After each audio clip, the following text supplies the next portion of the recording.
prajurit TNI Angkatan Udara beserta istrinya dilarikan ke rumah sakit setelah mengalami luka tembak saat melintas di kawasan Wai Halim, Bandar Lampung. Kedua korban mengalami luka tembak pada bagian telapak tangan dan pahanya. Polisi belum bisa menyimpulkan pasti penyebab peristiwa penembakan tersebut.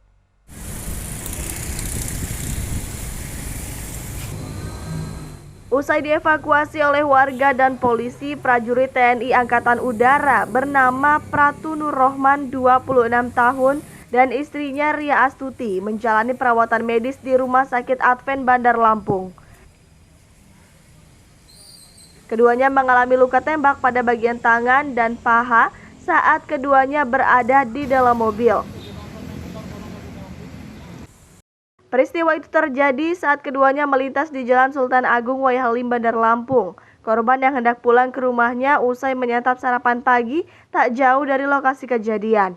Korban tiba-tiba menjerit lantaran sebutir peluru menyerempet di bagian telapak tangan dan mengenai bagian paha istrinya.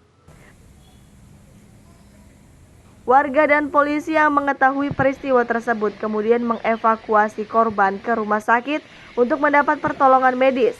Meski kondisi korban dalam keadaan selamat, korban terpaksa mendapat 7 jahitan di bagian telapak tangannya.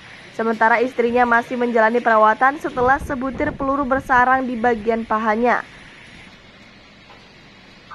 Menurut polisi, pihaknya hingga saat ini masih melakukan olah TKP dan meminta keterangan sejumlah saksi di lokasi kejadian. Bahkan kendaraan mobil bernomor polisi B1893WZT milik korban juga ikut diperiksa untuk mencari selongsong peluru yang digunakan untuk menembak kedua korban. Kena tembakan ya seperti itu. Luka tembaknya sendiri Pak Kasat? Ini yang masih kita gali ya, nanti kita sampaikan lagi perkembangannya. Kalau untuk motif sementara belum kita ketahui seperti apa? Belum, sampai saat ini belum kita ketahui dan sampai saat ini kita juga masih berkoordinasi dengan POMAU ya. Dengan POMAU karena ini adalah prajurit TNI aktif. Luka tembaknya di bagian mana aja Pak Kasat? Oh, nanti kita jelaskan ya, ini masih dalam tahap pemeriksaan. Polisi berkoordinasi kepada pihak Denpom Angkatan Udara. Bahkan dari pemeriksaan awal terhadap kedua korban tidak ditemukan adanya barang berharga yang hilang pasca penembakan itu terjadi.